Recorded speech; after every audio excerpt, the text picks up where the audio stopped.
Good afternoon, everyone, and welcome to today's update on COVID-19 in New Brunswick. Bonjour tout le monde et bienvenue à cette mise à jour sur le COVID-19 au Nouveau-Brunswick.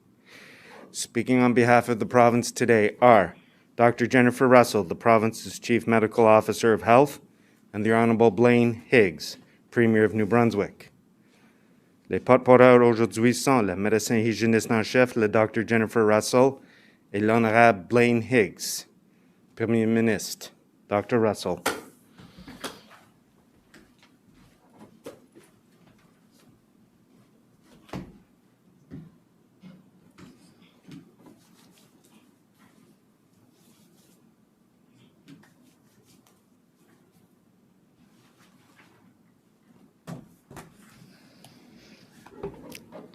Good afternoon. Bon après-midi.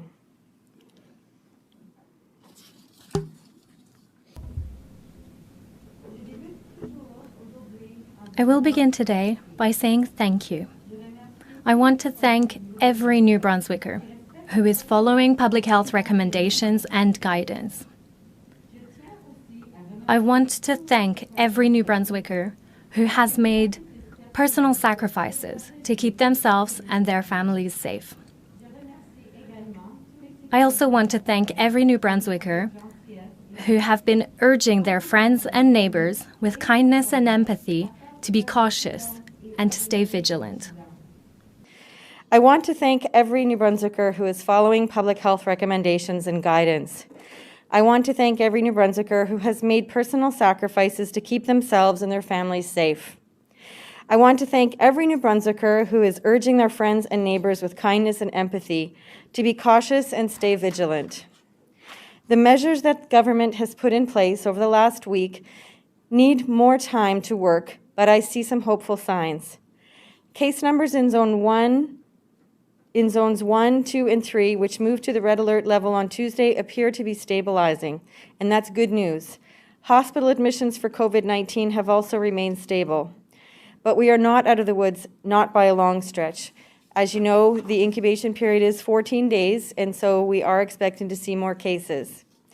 The situation in Zone 4, which is the Edmundston-Grand Falls area, remains gravely concerning. There are now 112 cases in that area, the largest number of any zone in the province. The outbreak has spread into workplaces and adult residential facilities, which is deeply worrying.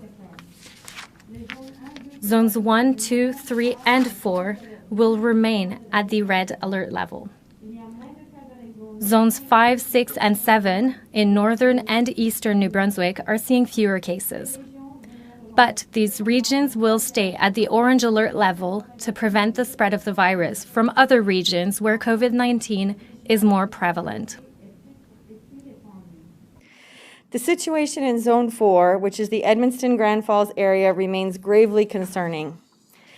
The outbreak has spread into workplaces and adult residential facilities, which is deeply worrying, and the conversations that we've had around risk assessments and ongoing surveillance of the information that it's coming in, that as it's coming in, is very concerning. There are 18 new cases in Zone 4 today, of which 6 are linked to the Nadeau poultry plant. 24 of the region's 112 active cases are directly linked to this workplace, which remains closed. Zones 1, 2, 3, and 4 will remain at the red alert level. Zones 5, 6, and 7 in northern and eastern New Brunswick are seeing fewer cases, but these regions will stay at the orange alert level to prevent the spread of the virus from other regions where COVID-19 is more prevalent. We are prepared to give these restrictions time to work, but this pandemic has shown us time and again that time is not on our side. If we wait too long, we will find ourselves overwhelmed with hundreds of new cases, as is happening now in Maine, Quebec, and Ontario. And again, with travel, we will always see travel-related cases, and as the numbers continue to increase all around us, the risks will continue to be higher, as well as with the continuing risk of the UK variant arriving at any time. When it is required, we will be ready with new measures to further slow the spread of this virus, and we will not hesitate to recommend their use. Aujourd'hui, j'annonce qu'il y a 33 nouveaux cas. Today, there are 33 new confirmed cases of COVID-19 in New Brunswick. In Zone 1, Moncton and southeastern New Brunswick, there are 5 new cases. In Zone 2, St. John, Charlotte, and Kings County, there are 3 new cases. In Zone 3, Fredericton and the St. John River Valley, there are 4 new cases. In Zone 4, as I mentioned, there are 19 new cases. In Zone 5, the Campbellton Restigouche region, there are 2 new cases. These individuals are all self-isolating, and the cause of these new cases remains under investigation. We have reported new cases in double digits every day since January 4th, and more than 20 cases per day every day since January 14th. There are now 324 active cases of COVID-19 in New Brunswick. There are 3 patients now in hospital with COVID-19, of whom 2 are in intensive care.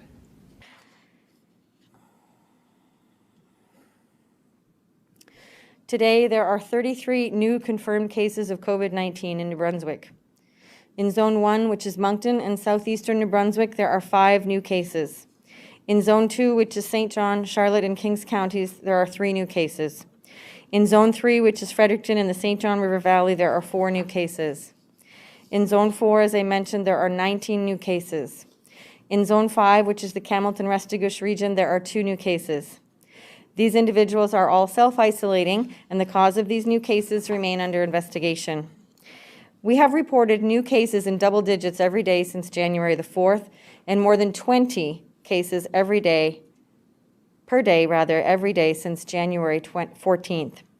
There are now 324 active cases of COVID-19 in New Brunswick. There are 3 patients now in hospital, of whom 2 are in intensive care. Again, I ask you to keep all New Brunswickers whose lives have been impacted by COVID-19 in your thoughts and prayers as you go about your day. Public Health has declared an outbreak at Le Pavillon de Royer, a special care home in Edmundston, following a confirmed case of COVID-19 reported on Wednesday. Members of the Provincial Rapid Outbreak Management Team are on site providing support for residents and the facility's care and management team. And I have to say, the prompt team has been outstanding. Each and every time there is an outbreak in a long-term care facility, adult residential facility, etc., they are there to respond, and they have been doing a fantastic job. Prompt team is also at Manoir Bellevue, a special care home in Edmundston. An outbreak at this home was declared following a confirmed case of COVID-19. I am pleased to report that the outbreak at Parkland Riverview's Canterbury Hall has been declared over, as there have been no new cases there in 14 days.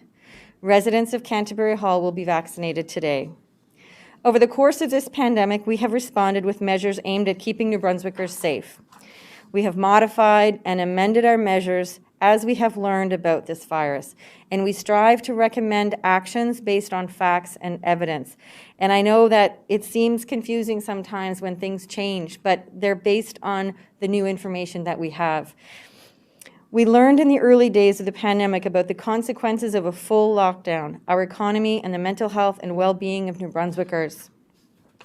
We have revised our strategies so that the spread of the virus can be controlled with the least amount of disruption possible to our lives, but it still is disruptive, and it will be.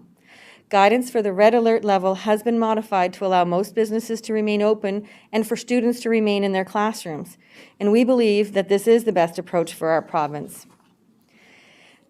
Les recommandations associées.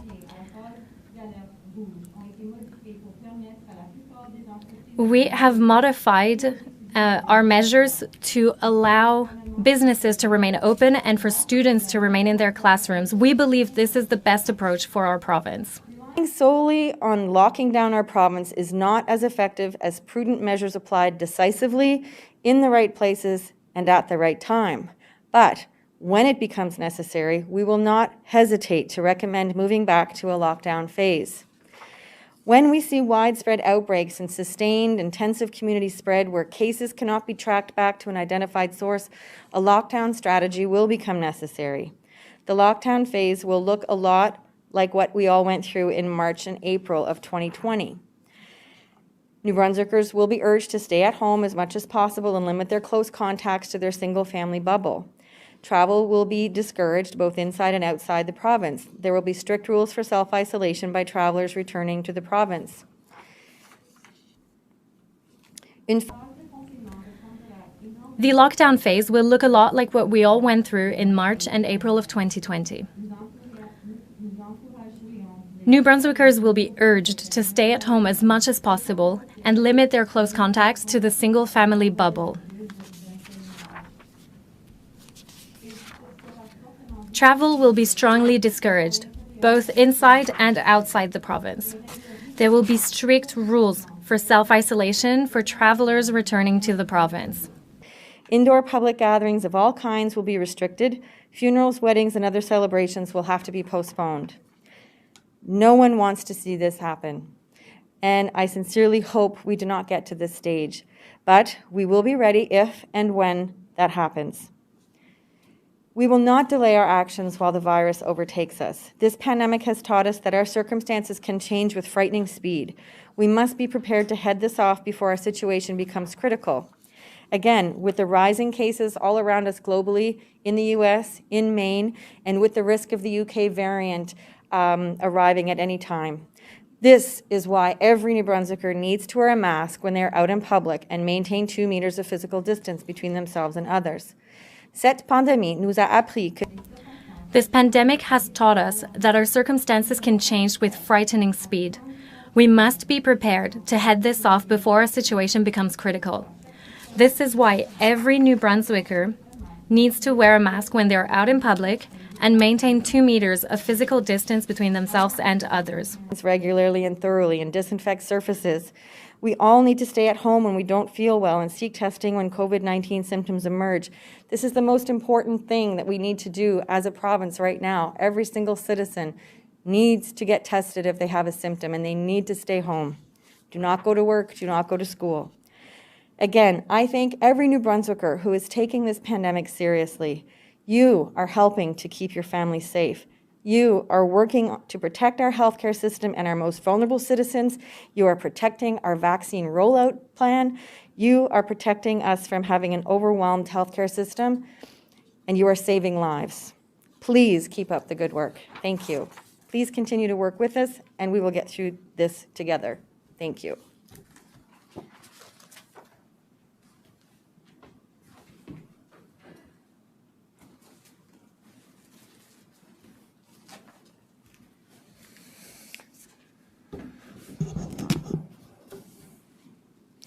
Bonjour, good afternoon. The pandemic continues to test our resolve. It has, however, also revealed a strength we may not have realized we had. We have done hard things, and we will continue to do hard things in the days ahead. We will do so because we know that it is essential for protecting the health and safety of our family, of our friends, and of our communities. But this does not mean that it will be easy. This is a challenging time for our province, without question. Right now, Zone 1, the Moncton region, Zone 2, the St. John region, and Zones 3, the Fredericton region, are all at the red alert level. However, we are seeing signs of progress. It is our hope that this will continue and we can move these zones back to orange.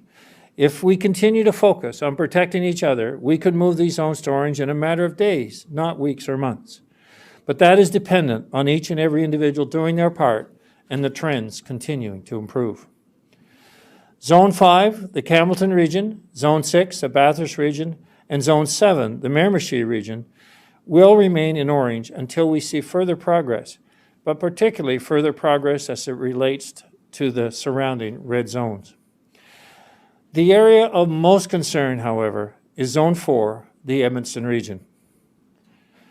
We have discussed the possibility of going into a complete lockdown in that zone if it is necessary. It would be similar to what we saw in March of 2020 when the entire province was in shutdown. We will continue to work with public health representatives and continue to follow their advice.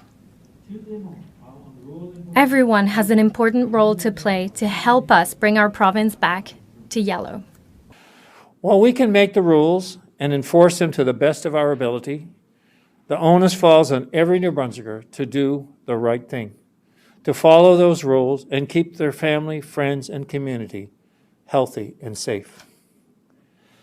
Tickets have been used as a tool, with enforcement officers trying to educate people around the mandatory order instead of issuing tickets. That's been our goal, but we must use all tools in the tool chest to be successful. Mais en raison Due to the recent increase in the number of cases, it is now more important than ever to follow the rules.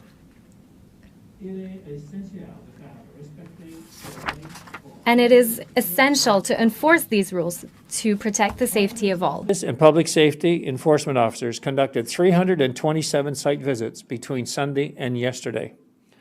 In that period, they issued 20 compliance orders, 20 tickets under the Emergency Measures Act, 23 work orders under WorkSafe NB, 12 orders under WorkSafe NB, 1 administrative penalty under WorkSafe NB.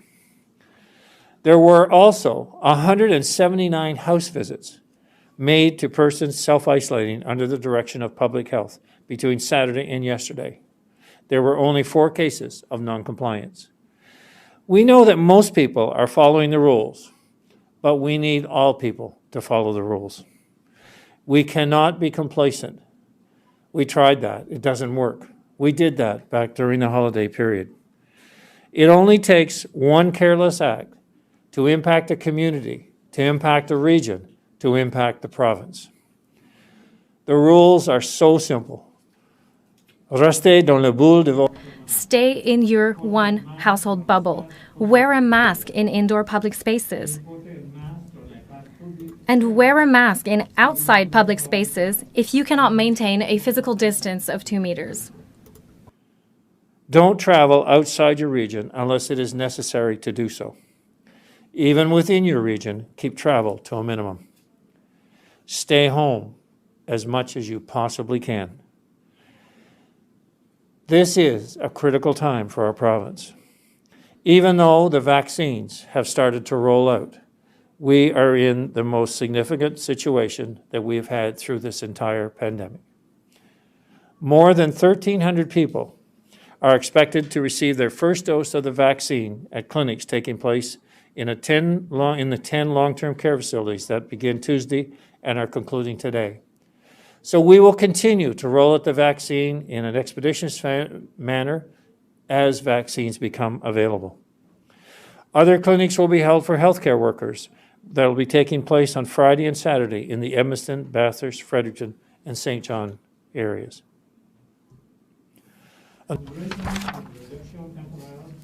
Due to a temporary decrease in the number of vaccines shipped by Pfizer and BioNTech, some facilities have had to reduce the number of vaccines that will be administered. We know that there may be delays. This is why, very early on in the process, we have decided to set aside a number of vaccines. The goal was for every person who has received their first dose to be able to receive the second dose and be fully vaccinated. And so even during this temporary decrease, our vaccination plan is on track.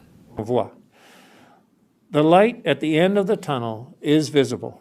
We've been talking about it, we've been seeing it, we've been hearing it. We know it's real. Vaccines are real. There are many that will be coming available in the coming months, 2 currently available. But we all need to be patient. We all need to be diligent. We cannot lose it in the last few weeks and months. We need you to follow the guidance of public health. This is a time for us to turn things around in our current outbreak and to reduce the spread.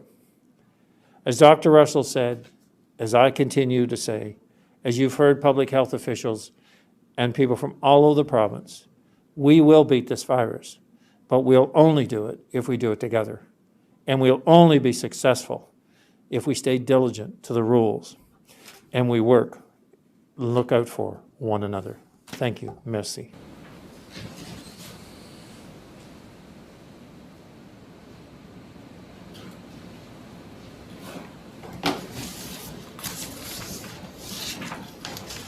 Merci beaucoup, Monsieur le Premier ministre, Dr. Russell. Thank you, Premier and Dr. Russell. Nous allons maintenant procéder aux questions des journalistes. Vous avez le droit de poser votre question dans la langue de votre choix. Chaque journaliste aura une question et voulez-vous assurer de désactiver le son de vos micros. We'll now proceed with questions from members of the media. Each reporter will have one question today. You have the right to pose your question in the language of your choice. And before we start, please ensure your microphones are placed on mute.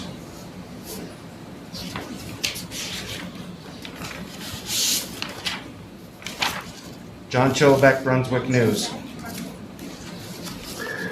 My question is for the Premier. You're a snowmobiler and familiar with the sport. We've heard that a recent meeting of Woodstock snowmobilers near Fredericton contributed to the spread of COVID-19.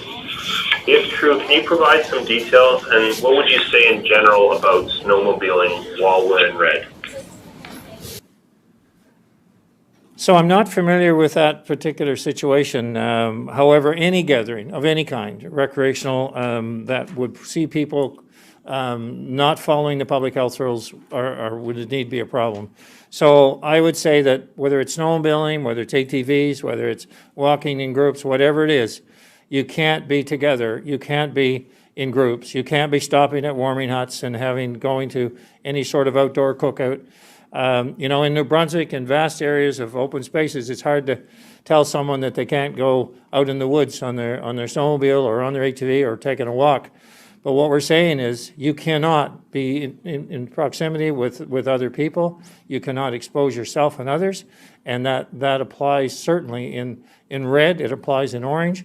It applies to our province right now in this pandemic.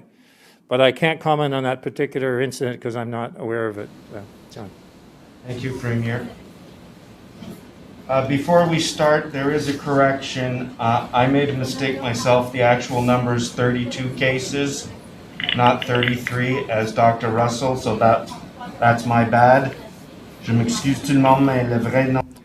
I would like to apologize. The real number of cases today is 32. This is my own mistake and not Dr. Russell's. Vicky Hogarth, CHCO TV. Dr. Russell, has there been any student-to-student or teacher-to-student transmission of the virus in the classroom setting yet? And are schools doing thermal imaging checks, temperature checks of staff and students? And maybe should that be mandated in the red level of recovery? The first question, Vicky, around student-to-student transmission, I'm not aware of any, but that doesn't mean that it has not happened. The situations that I have been made aware of are those whereby adult to adult, whether it's a staff, whatever type of staff, student, oh my goodness. I am only aware of adult to adult transmission among staff in schools. Or adult to child. I haven't been made aware of student to student transmission or student to adult. But that doesn't mean that it hasn't happened. I just haven't been made aware of it. And what I am aware of is that if there is any non-adult to adult transmission, it would be very, very, very little because, again, just in terms of what we have been given in terms of information is that it's mostly adult to adult transmission. And the second question around, we have active screening for the schools. Oh, I might be thinking of the lockdown phase. I'm sorry. I'm going to go to my notes for just a second on the red phase with respect to schools. We're in meetings all morning, so my brain is full.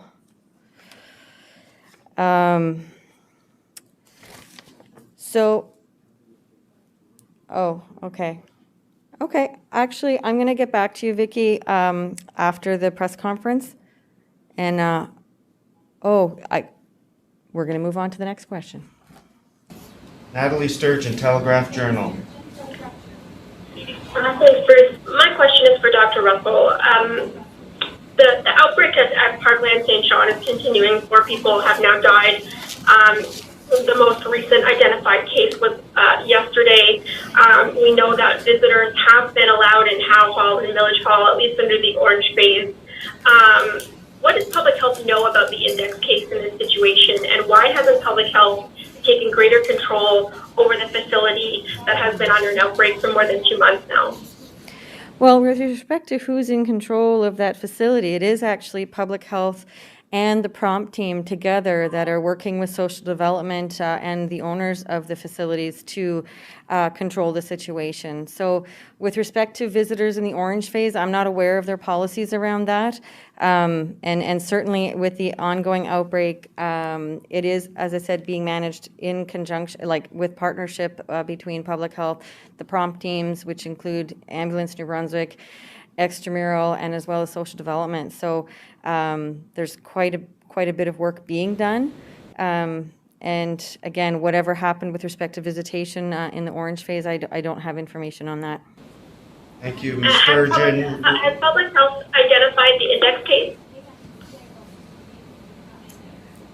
If it has, I'm not aware, but I'm not sure. I can find out, but usually, again, that would be something that we would be able to say it was related to travel or not. But at this point in time, I don't have that information.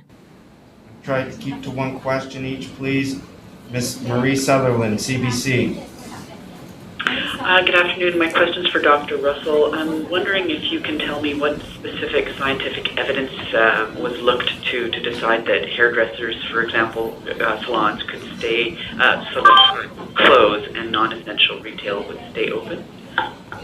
So in terms of our risk assessments, when we were doing the planning around phases and triggers, early on in the pandemic, in terms of what risks those types of establishments would bring or not bring, were discussed. We know we have evolved quite a bit, and that's why in the orange phase they're allowed to be open. But at this point in time, when we were looking at the red phase restrictions, it was more around keeping people from moving around and wanting to limit travel as much as possible. Laura Lyle, CTV. Hi, good afternoon. This question is, I believe, for the Premier. According to a memo, teachers in schools where there has been a COVID positive case and refuse to be tested are being put on unpaid leave. I'm looking for confirmation of this, if this is the case, and if so, the reasoning behind this. So I'm not familiar that is the case, but I would suggest that certainly anyone in that situation would be eligible for taking sick time, or they would have leave that built up that they could use. So I would anticipate that it would be covered, and there wouldn't be a problem. Thank you, Premier. Thank you, Ms. Lyle. Danielle Edwards, Canadian Press. Hi, yes. I was speaking to an epidemiologist today, and he suggested that New Brunswick might be on a knife edge when it comes to getting COVID cases under control. I believe this question would be more for you, Dr. Russell, but do you think that you'd say the province is at a bit of a tipping point in terms of getting cases back to a place where they're more manageable? Well, certainly at this time, Zone 4 is posing the most concern. We know that once the doubling time shortens to the point where you're doubling every day, then that's exponential growth, and we definitely don't want to see that. So we definitely are at a tipping point, there's no question. Thank you, Ms. Edwards. Thank you, Dr. Silas Brown, Global TV.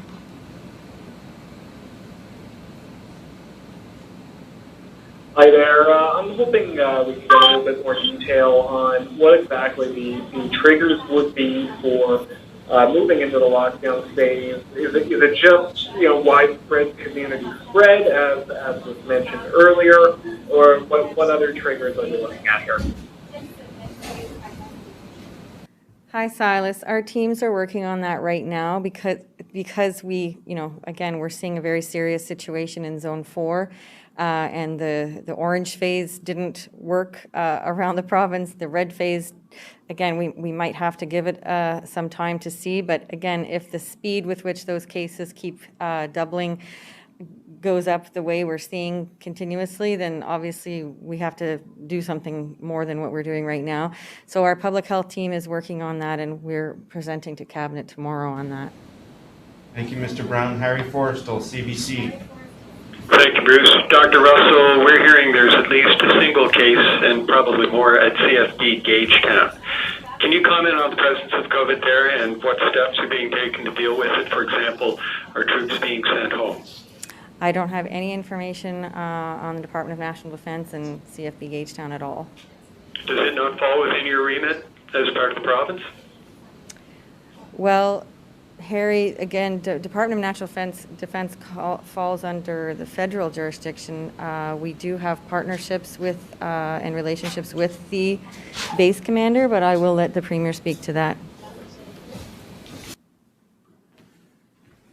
Yes, I can speak to that. In relation, we've had different discussions with the commander, and also, back a while ago, visited the site to understand their isolation protocols, which are very, very rigid. We know we've had a number of people come back after a tour and recently, and I do understand there's a single case. There has been a tracing done, and all members are on isolation at the base. And so it is well under control and checked, and they've been very diligent to follow the rules, and I would dare say we have pretty high confidence level of their ability to contain it. Alexandre Boudreau, l'Acadie Nouvelle. My question is for Premier Higgs. If Zone 4 goes into lockdown, will there also be measures to protect businesses or people who rent, for instance? Are we going to protect them from expulsion? Yes, we'll be looking at all aspects of what the fallout is of a lockdown. So number one will be the decision of the necessity to do so. And I think, judging from the comments you've heard today from myself and Dr. Russell, that we're going through all of the analysis that's appropriate to determine that. But it does look likely. They will look at the impact on businesses. We did put a program out a few weeks ago in the case of businesses that had spent a lengthy time in orange or red. This obviously goes the next step. And we will look at the fallout and be looking to protect individuals and anticipating that certainly in the case of landlords and tenants that, there's a real understanding that this is no time to be evicting anyone when you get into particularly a lockdown situation. Merci, M. Boudreau. Meg Cunningham, CHMA. Good afternoon. My question is for the Premier. Some people in Zone 1 have been denied entry into Nova Scotia for their medical appointments, but are still allowed to travel in and out of red zones within the province for medical reasons. Why are people being denied entry into Nova Scotia for their appointments? So I'm not familiar that people are being denied to go to Nova Scotia for their appointments. Currently, we have a policy that has everyone who's coming back into New Brunswick, no matter where they're coming from, going through an isolation of 14 days.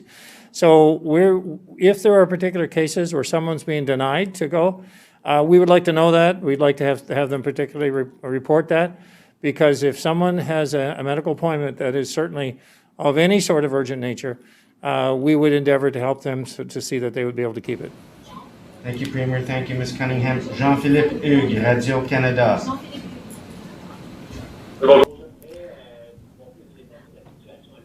I would like to know more about the Edmundston Hospital situation. There's at least one case of COVID that has affected a healthcare worker. What are the measures in the hospital right now to address this?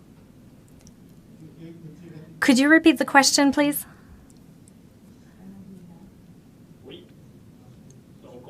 Yes, so there has been one confirmed case of COVID-19, a healthcare worker in the Edmundston Hospital. Are there new cases today? What has been put in place to protect the patients?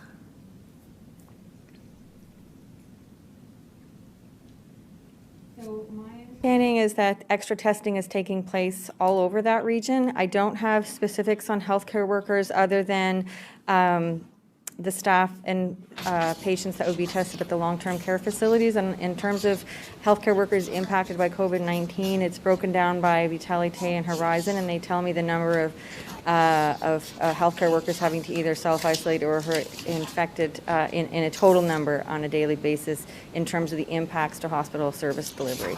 Can you say it in French? Ah oui, je vais répéter en français. I will repeat in French now. From what I understand, a lot of people are currently self-isolating or have tested positive for COVID-19 within Vitality and Horizon. There are 76 healthcare workers that are off today. This obviously has impacted healthcare services. Regarding testing now, for the moment, various sites are doing testing, and there's generally an increase in testing for the entire region. Thank you, Mr. Hugh. Adil Ibrahim, CBC. Thank you. This question is for Dr. Russell. There's a new case at a long-term care home in St. Basile. My understanding is that those residents were vaccinated in early January. How many of those residents were vaccinated? What does this say, if anything, about how protected they are, and what impact will this case have on their second dose? Number one, I don't have the dates in front of me of when the different care homes have been vaccinated, and what I can tell you is that whatever the date is, if a person has been vaccinated, it takes 14 days after the very first dose to have an effect on your immune system, and then it requires that second dose for the full protection of your immune system. So first of all, I don't know if they've had their second dose, but certainly if that facility had been vaccinated and that particular individual had been vaccinated, the first dose does provide quite a bit of protection, but it has to be 14 days after you receive the vaccine, and all those details right now are under investigation. Thank you, Ms. Ibrahim. Savannah Odd, Telegraph Journal.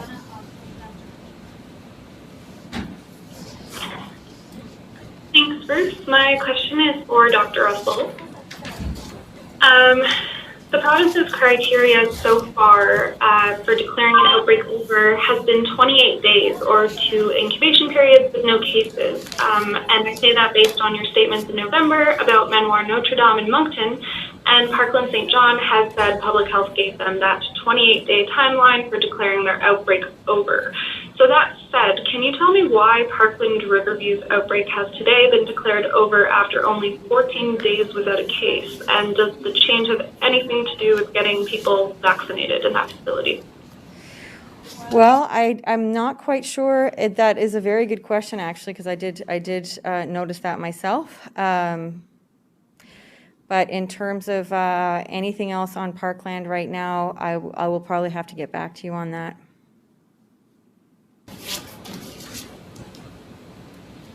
Louise Rodriguez, Kilabash Radio-Canada. Oui, bonjour. Dr. Russell, you were talking about red zones.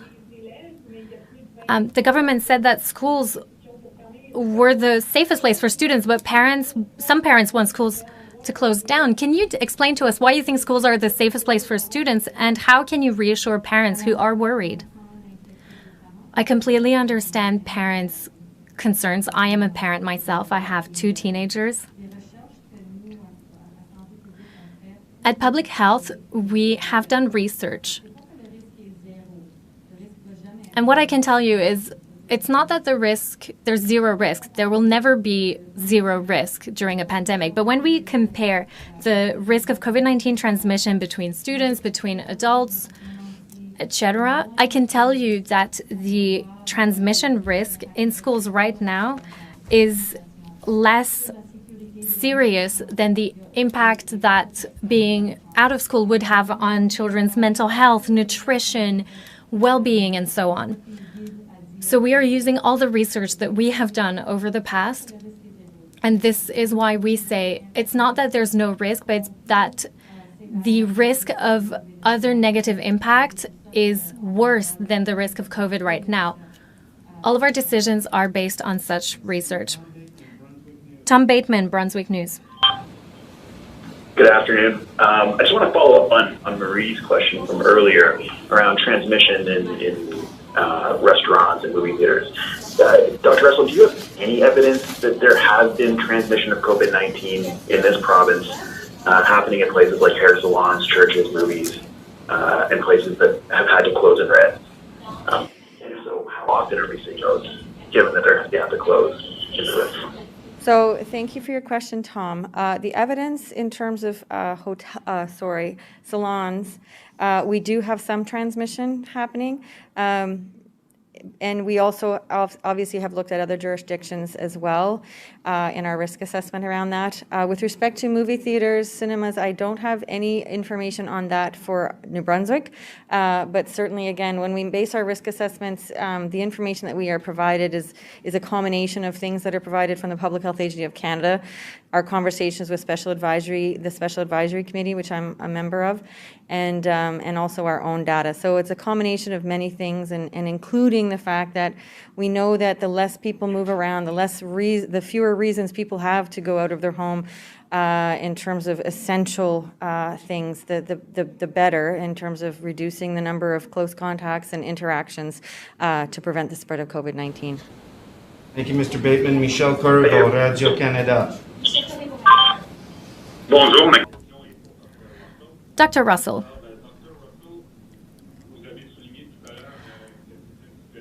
earlier you said that the Edmundston region was in a particularly concerning situation. I'd like to know, what are your predictions for the next few days and few weeks?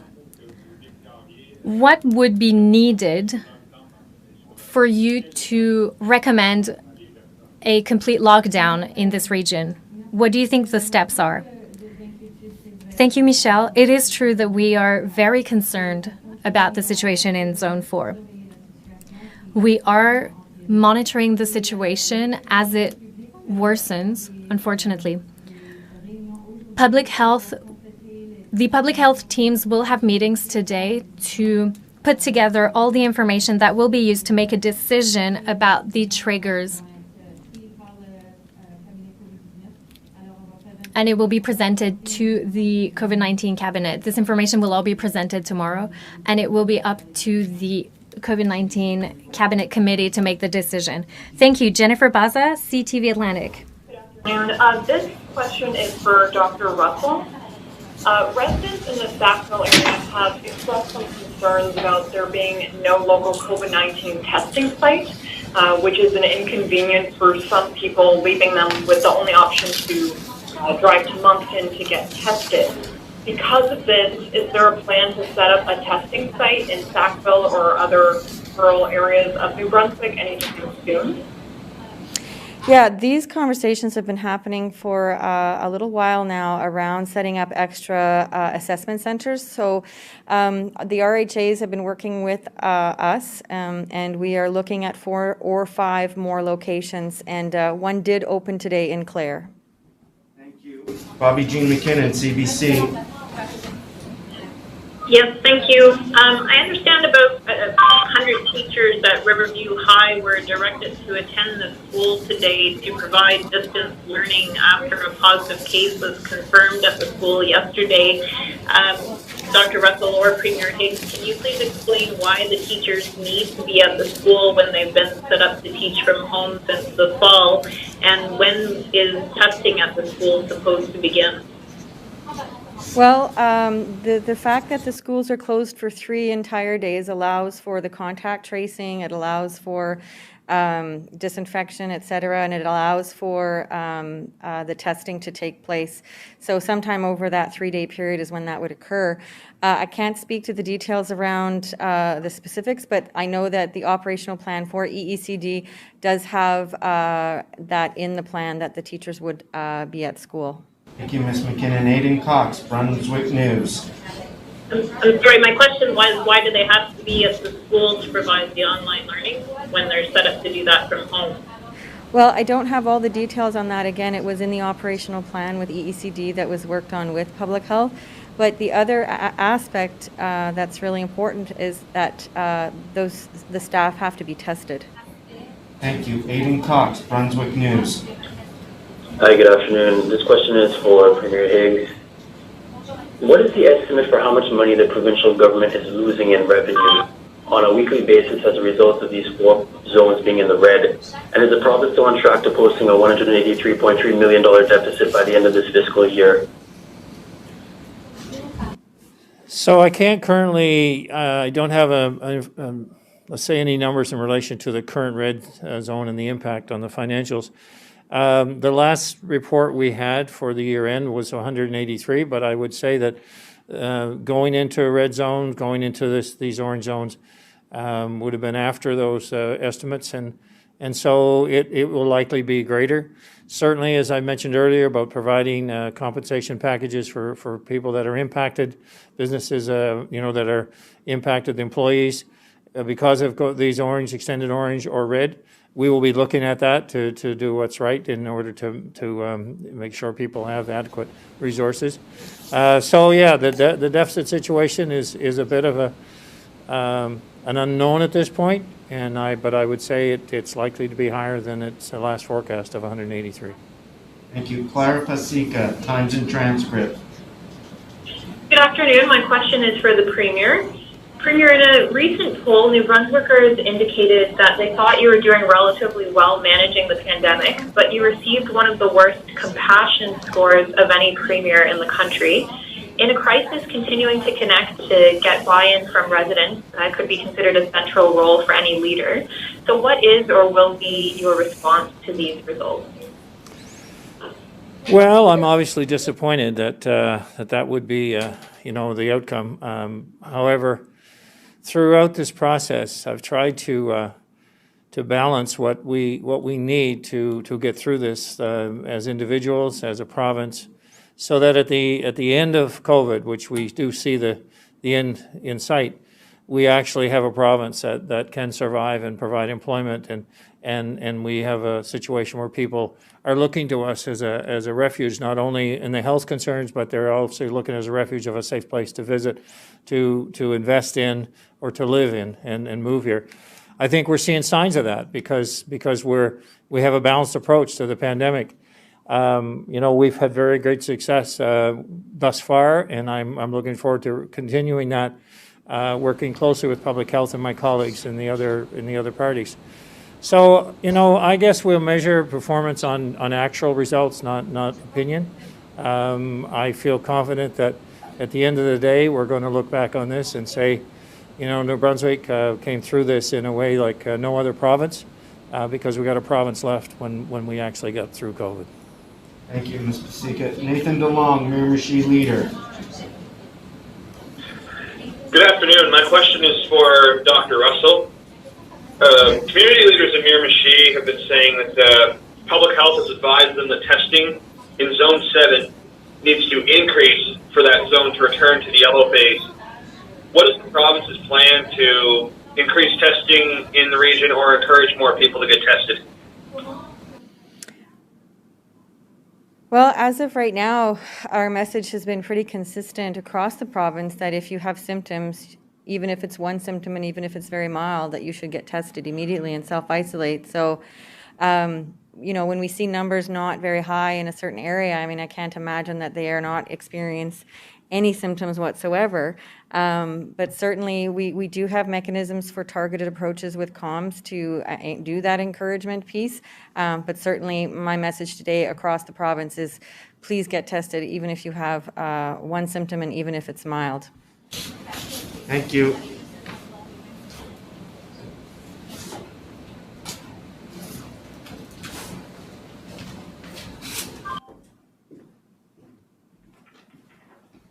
That concludes today's update. Thank you very much. Voilà la fin de notre mise à jour. Merci beaucoup.